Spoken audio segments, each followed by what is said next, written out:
God, what an incredibly slow news week where nothing happened and everything was the same. You know when you woke up one day and nothing weird had happened and everyone was super chill? That's what it's like living in America. Nothing bad has ever happened and nothing crazy will happen. And in fact, you thinking that something bad is going to occur is a thought that maybe you and I have both had. We're similar in that way. Perhaps we're related. Maybe you're my cousin. I don't know you, but perhaps I'll see you at the family reunion. My family's not close, but maybe since you're here, we'll get close. Hey, what's up? Welcome to Sriracha Sleepover. I'm Sriracha. This is my beanbag. This is my sleepover. And guys, I would venture to say, simply me. I can only be one thing, and that's me. And I would simply venture to say that this week has been a little bit of, excuse my language, a doozy, right? Something doozying happened at a collage campus. And I've said my piece on the matter, and y'all know where I stand. And I swear by the moon and the star in the sky. I wasn't there, so don't pin that shit on me, okay? It wasn't me, and you know that. I live in Los Angeles. You know where I'm not going to be caught dead? Motherfucking Utah, bitch. I'm not there. Anyway, something spooky occurred, which we all know, which I wouldn't dare say what it is, but you know, because that's all anyone's been talking about. And oop, we could go see oop, right? And like, whatever. I just have to say, listen, I have several thoughts on that. And like I said, I've already given my piece on that. What really matters to me is this new Miranda Cosgrove movie that came out. Listen up and listen well. Open your ear holes. We're going to get into that today, okay? But first, let me give you some life updates. Numero uno. Hanson got surgery. That's right. He had both of his eyebrows removed. It was something he wanted done for a long time, and I fully supported him. He went under the knife and got both of his eyebrows removed. So when I reveal him and you see that he has no hair on his forehead, don't say anything or do, because he wanted it. No, he got surgery. He's fine. He's loopy. He's like in pain, but he's like walking around and stuff. He's currently staying with me, and he's probably listening to this as I record right now. Stop fucking listening. You can't hear him because he didn't say anything. And also his cat is staying with me. His cat, who's named Kitty. She's lovely and she's my sun, moon, and stars. I've talked about her before. She was a fucking menace this morning, though. Like, love her spunky orange cat energy. But I really, truly did not believe people when they were like, hey, orange cats are kind of insane. I was like, pshaw. Surely what you're saying is not true. But you were absolutely 100% correct. Orange cats are, she's the sweetest. Like, she's so vocal. She has so much to say, right? She should be on the mic right now. She'd be killing it. She would say something like meow and you would eat that the fuck up, right? She's so cute. She has like a little spot like on her, above her lip. She's so sweet. But this morning, she almost pissed me the fuck off, okay? So I have mirrors, like a closet with mirrors. I'm really stepping in through the looking glass, right? And for some reason at, you guessed it, 5:30 a.m., she's going, Ma! And we're like, hey, we're trying to sleep. Your dad just got both of his fucking eyebrows removed, okay? He's in a lot of pain right now, okay? But she doesn't give a shit because she can't speak English. And that's not a moral failing. She's an animal. But then she starts clawing and pawing and swiping at the mirror. And it sounds like, you guessed it, like nails on glass. And it's so loud. And I was like, hey, from me to you, from a fan, from your stepmother to you, cut that shit the fuck out, right? And she said, ah. So she didn't like that. So at 5:30, I get out of bed. I'm not a morning person, okay? No, let me sleep. I get up and I'm like, come on. I'm in like a peppy mood because I have to be, because I need to like get her excited to leave the fucking room because her father is sleeping and in pain. So we go into the living room. We're playing around. She's scratching up all my shit. And I knew what I signed up for, right? Like, I'm not mad at her, right? She's a little tiny kitten. Of course, but she starts pawing at shit. I'm like, no, do this. Hey, no, do that. I'm kind of like her coach. I'm kind of like her life coach. You know, I'm kind of like, don't scratch up all my shit. Instead, scratch up your shit that we brought over here. But she's the cutest thing in the world. She annoyed the shit out of me this morning, but that's okay because we've been cuddling and hanging out and having fun. Because, I don't know, we just like get each other. Like, there's something about her spirit that like really sits with mine. So we went to the hospital yesterday. When you're watching this, that will not matter to you. When was yesterday? You don't know when I fucking filmed this. Did I do it last minute? None of your fucking beeswax. But yes. So anyway, we went to the hospital yesterday at 5 a.m. So fucking early, right? But I was like, I'm here and I'm ready to support. That's my man and he's getting his eyebrows removed and I have to be supportive of him. So I park, he goes in, they take off all his jewelry, he can't wear earrings, you know, that's what you do when you're in surgery. For some reason, you can't wear earrings when your eyebrows get removed. They're really strict about that, okay? I'm in the waiting room, I'm tired as fuck, all of this, you know, blah, blah, blah. They call me back. I didn't realize that he had given them my name, so a nurse comes back there. I haven't talked to anyone, right? I haven't talked to a check-in person. I'm literally just sitting in a room, like, waiting, I don't know, to get any type of information from him. And the nurse comes into the room. She goes, hey, Sarah, he's ready for you. Who? How do you know who I am? What is your name? And then I get in there and she was like, we met in the elevator. Who's we? I've never seen you in my life before. I've been looking at the floor since I got here. Anyway, I go back there. He's in his little baby blue hairnet and his little baby blue gown, and he looks phenomenal. And they're pumping him with IVs and stuff, and it was all good. And I was making him laugh, and I was singing a song and painting a live portrait of him. I haven't finished it. In fact, I didn't even start it because I'm lying to you, and I didn't do that. But everyone was super nice and super chill. They roll him back. I'm like, bye, baby, I love you. I'll love you with your eyebrow and without. Do you guys think that's funny, this eyebrow thing I'm saying? I don't think it's very funny, but like I'm just going to keep saying it anyway. So they go into surgery. I would say it's over in like 2.5-ish hours. Not even, honestly, like an hour and a half, and then he's in recovery. I get back there. He's eating. So he's loopy, right? Because they put him on medication because he just went through surgery. I don't know if you guys know that. I walk back there.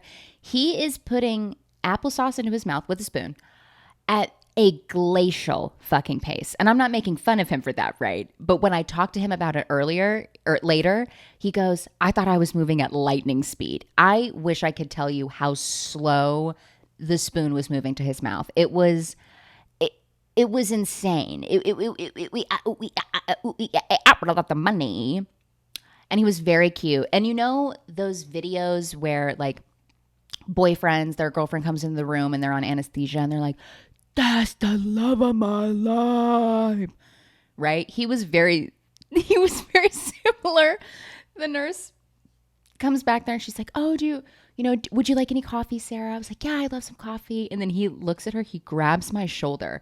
Not like a boyfriend would, but like your dad would at a baseball game. And he looks at the nurse and goes, this is my love. This is the love of my life. The doctor is also in the room and I'm like, hey, it's me, right? Super, super great to meet you guys. You did phenomenal work, right? No eyebrow left.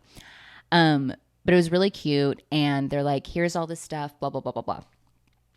We get him, or I pull the car around. They wheel him out. Immediately, he goes, I want an acai bowl.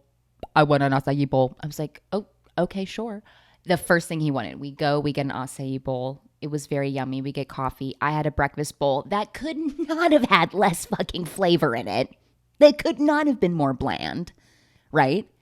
Blanche Devereaux. It was so, no, you could say, and I will, and I'll also say it, put so much salt and pepper on that thing.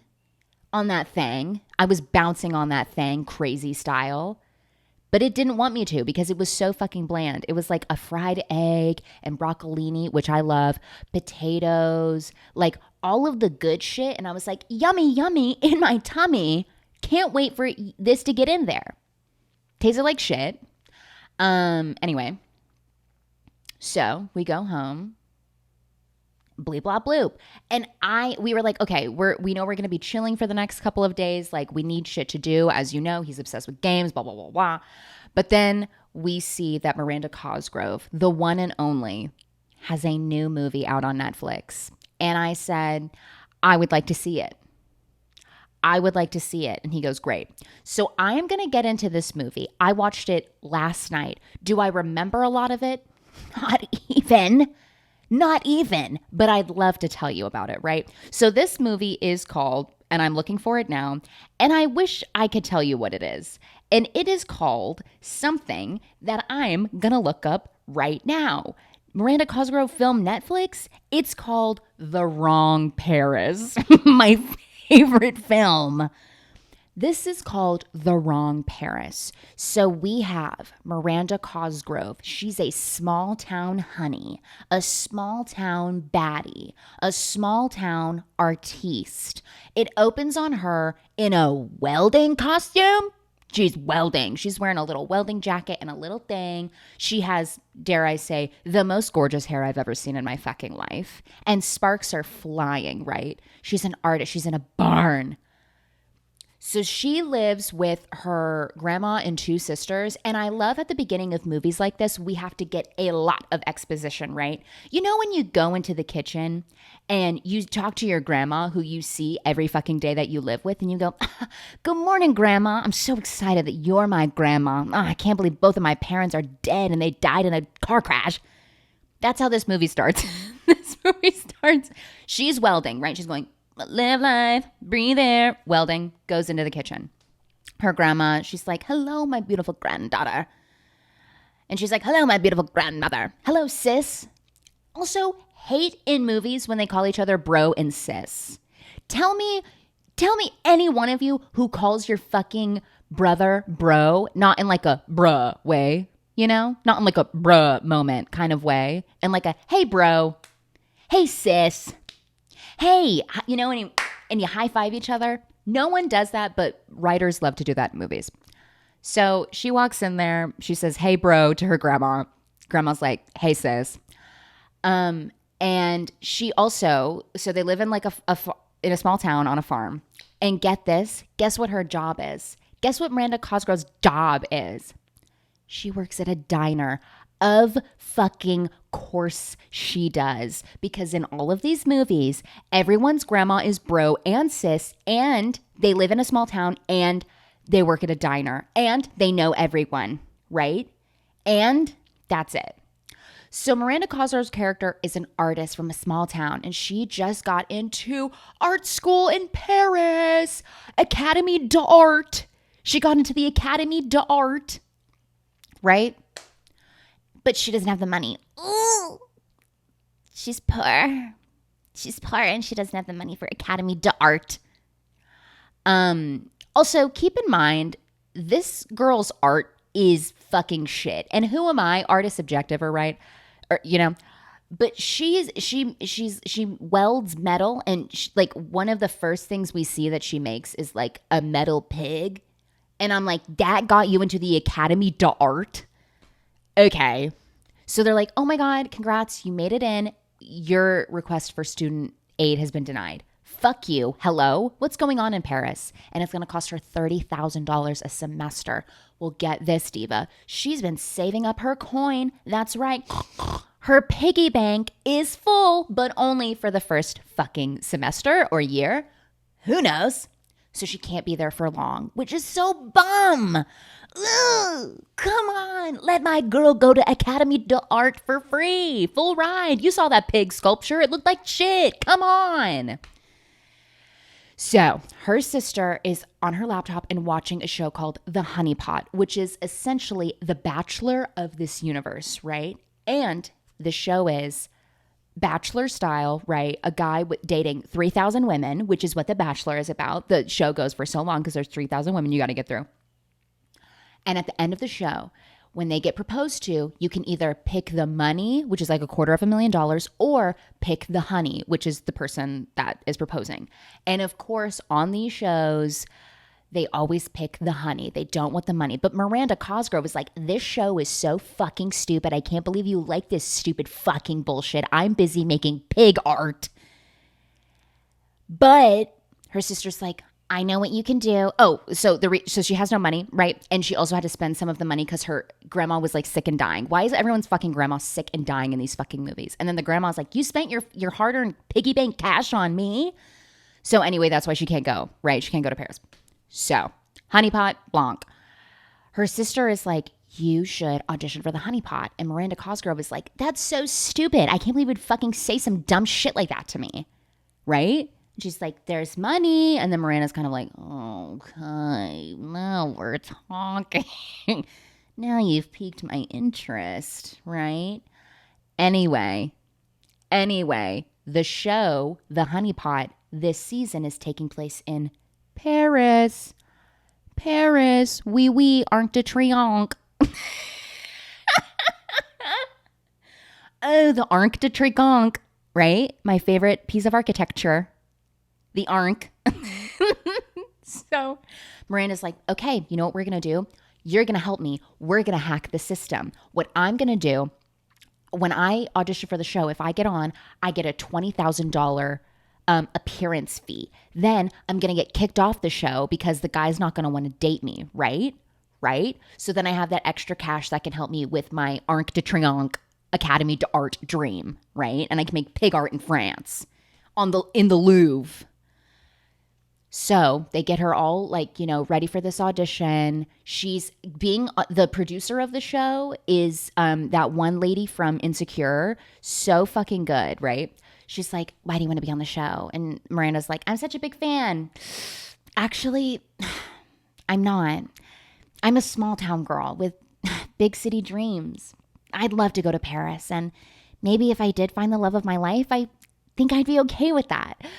Maybe, just maybe, let me on the show.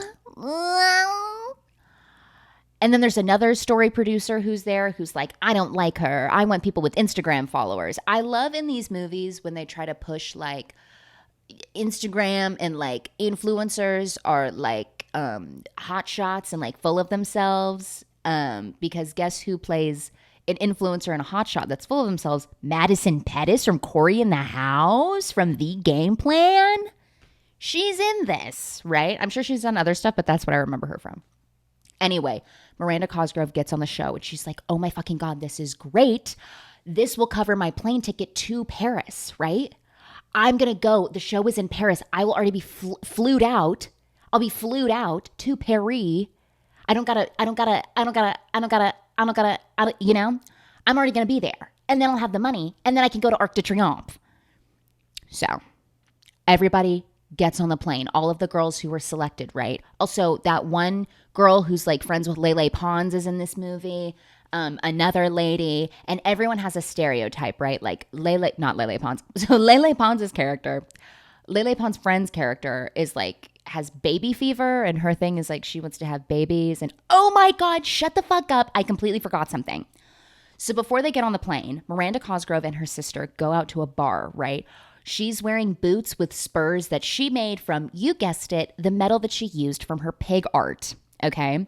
She's at the bar and she's playing pool with her sister, and she makes eye contact with quite literally the most wax figure looking man I've ever seen. Not to say that he is not attractive, because mama, yes, he is. However, his abs do look like implants. However, I would like to touch them and see if that is true. Anyway, they make eyes at the bar, right? They dance, they drink, they're flirting. They're having a good ass time, right? But then she's gotta go. She's gotta go, and so she can't see him again. Ah, it was, it was a one night only thing. And they're never gonna see each other again. Wonk, wonk. That's okay. I'm going to Paris. Who gives a shit, right? So, fast forward to the plane. They get on the plane. All of these girls are there. Madison Pettis' character is a fucking bitch who's an influencer, right? And then there's like a bestie character who's like really nice, and we also root for her, and she's friends with Miranda and bleep, blap, bloop. They get off the plane. Mama, guess what the twist is? Guess what the chubby checker do the motherfucking twist is? It's not Paris, France. It's Paris, Texas. Oh, shit. Can I just say something? Sorry if I'm talking at like the speed of light. Why the fuck did Texas do that? Clip that. You could use that for fucking anything. Why did Texas decide to name their city Paris? Shut the fuck up. Name it something else. Oh, it's Paris. Isn't that funny? No, shut up. So that's the big twist of the show, right? All of these girls thought that they were going to go to Paris, France and fall in love with a Frenchman. Little did they know they're in Paris, Texas, which coincidentally, guess what, is 45 minutes from Miranda Cosgrove's character's family home. So she's like, we circled in the air for 9 hours. And the producers are like, yes. So they circled for 9 fucking hours. They get off. She's pissed. She's like, I want to go the fuck home. I'm leaving right now. And then one of the evil producers is like, then you forfeit your appearance fee. She needs that to go to the Arc de Triomphe. Okay. So it's like, she has to stay. She has to stay. So they go, and it's a ranch. It's a beautiful ranch, right? Gorginsta, really like Stuntralina, right? Everyone gets their room. She's roommates with the really nice girl, blah, blah, blah. They meet the bachelor, or the honeypot, if you will. Guess who it is? Man from the bar. Man from the bar who she made eyes with and danced with, but she thought she'd never see again. He's there. And for some reason, this part is not on camera and not being filmed. She meets him and is like, you need to kick me off the show. And he's like, for what the fuck? Why? She's like, well, because I'm supposed to be in Paris. I'm supposed to be in Paris. And he's like, well, hey there, little lady, come on. It's Elvis. So Elvis Presley is the honeypot. And he's like, no, come on, stay. And she's like, oh, you know what to do. Like, eliminate me from the show. I get my appearance fee, and I get the freaking heck out of there, right? I get the freaking heck out of there, right? And he goes, for surezies. They have their first like coupling moment where instead of giving roses, they give each other spurs. How funny. That's good. So anyway, she's like, okay, great. I'm not going to get picked. I'm going to get my appearance fee, and I'm going to Paris. Little does she know, Elvis Presley likes her because they have a spark, right? It's undeniable. And she even says at one point during the film when she's talking to her bestie, she goes, I work with sparks all the time. But the thing you have to know is you just have to, hold on. I don't know what she says. She's basically like, I work with sparks all the time, and you just have to like snuff out the flame before it gets started, or some stupid shit like that, you know? And she confides in her friend that she's there for nefarious reasons, right? To go to the Arc de Triomphe so she can make pig art. Anyway, so shenanigans ensue. And honestly, if there is a tagline for this fucking movie, it's that shenanigans are motherfucking ensuing, bitch. There's challenges, there's mud, there's hate, there's love, there's territory being encroached upon. Madison Pettis is like really fighting for this guy, but he kind of likes her, but she has it out for Miranda Cosgrove's character, and Miranda Cosgrove is like, hey girl, like I'm here to go to France and like fuck you. But then her bestie, Miranda Cosgrove's bestie, her roommate, tells her, hey, you don't just get the appearance fee. If you stay here and win the challenges and get dates with Elvis Presley, you get extra money. You could get up to $30,000. And so Miranda Cosgrove is like, holy shit, I'm going to get so many croissants when I'm in Paris. I have to stay on the show. So now she has incentive to stay longer on the show. But wouldn't you know it, guys, in a twist and turn and a complete shock to everyone who watched the film, including me and everyone that was in the room with me, she starts falling in love with Elvis. I knew it. I knew she was going to fall in love with Elvis. It's kind of like that's what the movie was setting up the whole time, right? So he likes Miranda Cosgrove's character because Miranda Cosgrove's character kind of hates him for no reason, kind of hates him because she wanted to be in Paris and she's mad that she's 45 minutes from home. But then they fall in love, you know, they're rolling around in mud and they're winking at each other and they're like not kissing, but they could be kissing. And in the middle of the night, he's like sneaking her out of her room so they can go and spend time together off camera. And then Madison Pettis sees that and she's like, fuck you, you dumb fucking bitch. I'm also a child star and I want to win the show. I want the honey, right? So Madison Pettis sneaks into Miranda Cosgrove's room and steals the Declaration of Independence. She steals the letter, Miranda Cosgrove's acceptance letter to the Academy d'Art, which, why the fuck did you bring that, I guess? Maybe you need your acceptance letter when you go to school just to confirm that, yes, you are going to the school.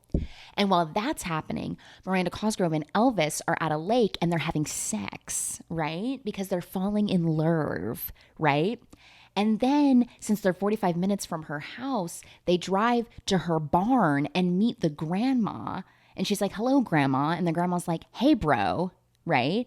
And they all love him and he loves them and she loves her and they love it. And we love you and us and we. And everyone's feeling connected. And like, it's a small town vibe with a big city heart. And a love that's so pure and strong that could expand across the ages. And no one could break them apart.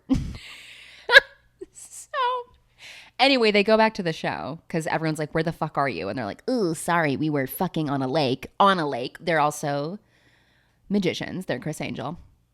They're hovering. And then the producers are like, no canoodling off camera. Anytime you want to speak or anything, it has to be on camera, right? Right.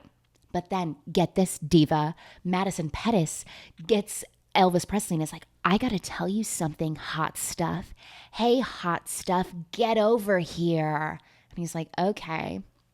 Anyway, it's pretty obvious and clear Miranda Cosgrove and Elvis Presley are going to end up together, right? Everyone is seeing that. They're like, they're in love. Well, then, guys, it's time for the spur ceremony, the famous spur ceremony. And it's down to Madison Pettis and Miranda Cosgrove. And then guess what happens? He doesn't pick Miranda Cosgrove. In a shock upset, I said, what the hell is going on here? What the freaking heck?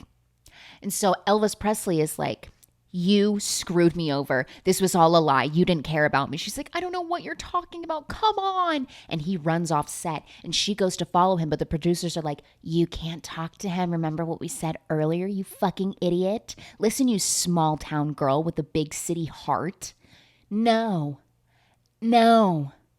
So she gets sent home, which is embarrassing because it's reality television. And when you get sent home, it's embarrassing for you. So she's back at home, which is 45 minutes away, and she's wearing overalls. Okay, and she's pissed. And she's like, I really thought we had something. Like, I really thought, like, what the hell? But then she's like, fuck it. I'm just going to go to Paris. I'm just going to go to Paris. I'm just going to go to Paris. And what if I got on a plane and I just, went to Paris, right? And that's what she does. But guess what, diva? The finale of the show is being shot in the real Paris. That's right, Paris. Even though the stars are crazy, even though the stars are blind. That Paris. They're filming there. So Miranda Cosgrove is at school and she's sculpting, and her French art teacher is like, oh, oui. And Miranda's like, merci, right? So Miranda's at a cafe and she's sketching, right? She's in her sketchbook and she's sketching a cowboy. Wait, is she sketching Elvis? She misses him. Her heart is not only in Paris, but it's also in Elvis. And then one of the producers like puts a croissant on her table and is like, hey, I'm also here now. And Miranda's like, oh, God, I just wish, like, he thought that I lied to him. He thought that I was just using him for a plane ride and that I didn't really love him. And the producer's like, well, didn't you kind of fucking do that, you fucking bitch? She's like, a little, but like not in the way that you're making it sound, you know, which is sad. But then the producer is like, Diva, you know what you can do? If you forfeit all of your earnings, you can come back on the show and talk to him. That's the only way that you're going to be able to talk to him. And Miranda's like, I'm fucking poor. I can barely live in Paris. What the fuck do you mean I'm going to forfeit my fucking earnings? And the lady's like, that's all you can do. Sorry. Sorry. The finale's on the Eiffel Tower. That's all you can do. Miranda's like, fine. So, the finale. It's Madison Pettis, the bestie, and Miranda Cosgrove. So Miranda Cosgrove shows up. She's in a nice sparkly gown and she's like, I'm here to get my man.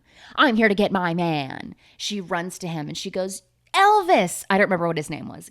Guy, listen. And he's like, Miranda? You know? And she's like, don't say it like that. Also, that's not my name in the movie. Right? I think her name is Dawn in the movie. Right. Don't you love how we're 30 minutes into this episode and you just figured out what the fuck her character's name was? Right. Anyway, he's like, Miranda? And she's like, I didn't lie. I mean, I did, like a shit ton. But I did like you. But also, I just fucking met you. And I got into school at the Academy of the Art. They loved my pig. And he's like, you're something, aren't you? You. And she's like, yeah. And then she leaves. She's like, I'm sorry for wasting your time, you know? And it's sad. She's like crying. And then everyone's like, hey, what the fuck was Miranda doing here? I thought she was in Texas, right? And he's like, I don't know. I thought she was just lying. And then the producer's like, no, Diva. No king. She forfeit all of her fucking earnings to be here, to see you. And he's like, she's fucking poor. Why the fuck did she do that? And the producer's like, because she really liked you. And that was the only way that she could do it. That's the only way she could see you. And he's like, I gotta go after her. So he runs down to somewhere. He's running on the Thames. He's at the Cannes Film Festival. He's right. And he goes, Miranda. And she goes, that's not my fucking name. And he's like, what the fuck do you mean you forfeit all of your fucking earnings to come here and see me? What the fuck do you mean? And she's like, I just had to tell you the truth. Like, you like are really special to me. And like, I thought like what we had was special and I wasn't lying about that. Like, yeah, like I needed to be here because like my school's here. But like, I just thought we could like figure it out together. Right? And he's like, why are you talking to me like that? You hadn't talked to me like that the whole fucking time I knew you. Right? Anyway. So he's like, you know what we should do? Let's hack the motherfucking system, bitch. Let's motherboard. Let's sabotage we're moving. We're beating hacker at his game. Hands up, bomba,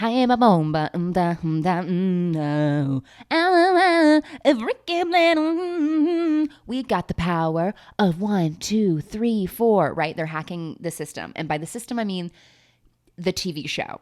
So they're like, he goes, no one can say that we can't be together. So you should just be like, when I ask you, do you want the money or the honey at the end of the show? Say you want the money and then we'll still be together. And she's like, you are a fucking genius. I love your cowboy hat. Right? So he's like, producers, camera people, PAs, even the craft services, get in here. I want to propose to this woman. And they're like, okay, yeah, sure, you can do that. He proposes. He pulls out a ring that lights up and a gold bar. And he goes, Miranda, do you want the money or me, the honey? And she goes, I'm going to take the money. And everyone goes, like they weren't fucking, like they knew. So she takes the money, but then also she gets her honey. she gets her honey, and her honey is Elvis Presley. And Madison Pettis is pissed, right? She's pissed. So at the end of the day, when it's all said and done, Elvis and Miranda Cosgrove were looking at each other on the Thames. And he's like, I want to be with you. And she's like, I want to be with you. And he's like, how are we going to do this? And she's like, well, I have to go to school still because I got accepted. And he's like, maybe I could live here for a couple of years. And that's how the movie ends. They end up together. Can you believe that? Two people who didn't like each other at the start of this movie came together as one. They found light and love within each other. And something about that brings a spark to my heart. Anyway, so that was the movie. I think you guys should watch it. It's bad. It's not good, but boy, oh boy, mama, oh mama, is it an interesting film to watch. Keep in mind, I watched the whole fucking thing. Hanson fell asleep about 15 minutes into it. So I had to explain all of this to him this morning. And he was like, so was it good or not? And I guess I'll kind of leave that up to you guys if you think that this movie is good or not. Did I explain it in a good way? No. Did you expect me to? That's on you. Your expectations are not a reflection in reality of me. Okay? So think about that next time. Anyway, that is literally all I have to talk about today. It has been so fucking chaotic with the surgery and the whole pew pew thing. So this is going to be teensy and tiny and cute and quaint and petite and small and dainty and minuscule. But I'm so glad I got to tell you about it because it is such a bad film. It's amazing. I can't wait to watch it again. Anyway, you guys, that is the end of this episode. I love you guys so freaking much. I love you so freaking much. You know, you're like the butter to my bread. You're like the breath to my life. I love you, darling girl. And I'll see you in the next one. Miranda. Okay, bye.